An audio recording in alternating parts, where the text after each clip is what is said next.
수사팀에 검사가 더 투입됐고 속도가 빨라지고 있는 이 옵티머스 정관계 로비 의혹에 대한 수사 소식 이번에는 전해드리겠습니다. 일단 수사는 금융감독원을 향하고 있는데요. 옵티머스에서 돈을 받은 혐의를 받고 있는 전 금감원 국장에 대한 소환 조사도 진행이 된 상태입니다. 먼저 신아람 기자입니다.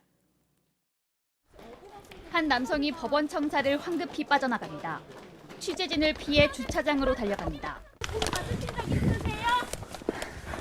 해명을 왜 안 하시는 거예요, 대통령? 특혜 대출을 알선해주거나 은행 제재 수위를 낮춰주는 대가로 3천만 원을 받은 또 다른 혐의로 재판 중인 윤모 씨입니다. 윤 씨는 금융감독원 국장을 지내다 지난해 6월 말 퇴직했습니다. 그런데 윤 씨는 옵티머스 사건에도 연루됐습니다. JTBC 취재 결과 서울중앙지검 옵티머스 수사팀은 윤 씨가 사건에 연루된 정황이 담긴 메모지를 확보했습니다. 이 메모지엔 윤 국장, 은행 부행장 등 다수 속에 3천만 원 대여 부탁이라고 적혀 있습니다. 옵티머스 자산운용 김모 대표가 써서 검찰에 냈습니다. 김 대표는 검찰 조사에서 2018년 4월 측근을 통해 윤 씨에게 2천만 원을 송금했다고 진술했습니다.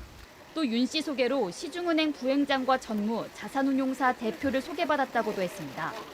이틀 정도에 걸쳐 3명에서 4명을 소개받은 뒤 3천만 원만 빌려달라고 요청받았다는 겁니다.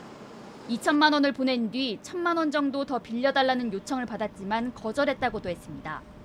수사팀은 그제 윤 씨의 서울 성동구 자택을 압수수색했습니다. 동시에 윤 씨를 피의자 신분으로 불러 조사했습니다.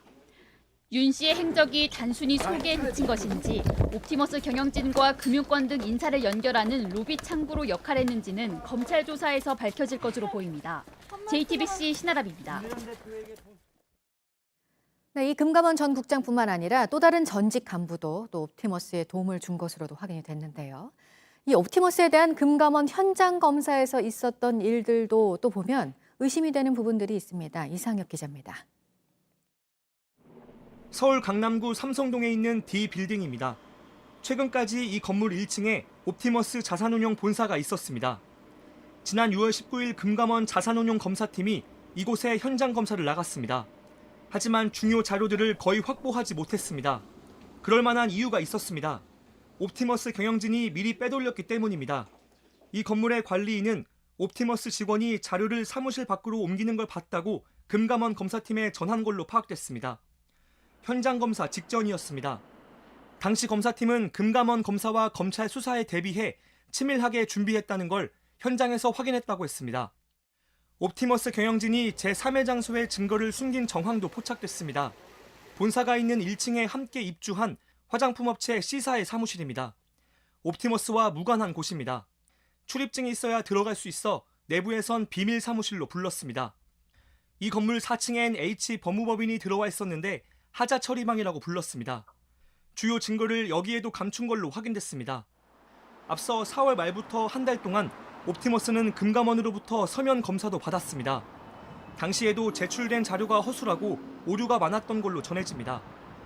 금감원의 구체적인 검사 내용과 시기가 누군가에 의해 옵티머스 내부로 샜을 가능성도 의심됩니다.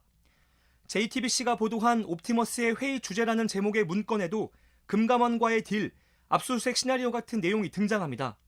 이 문건은 금감원의 현장 검사 전인 5월 22일에 작성됐습니다. JTBC 이상엽입니다.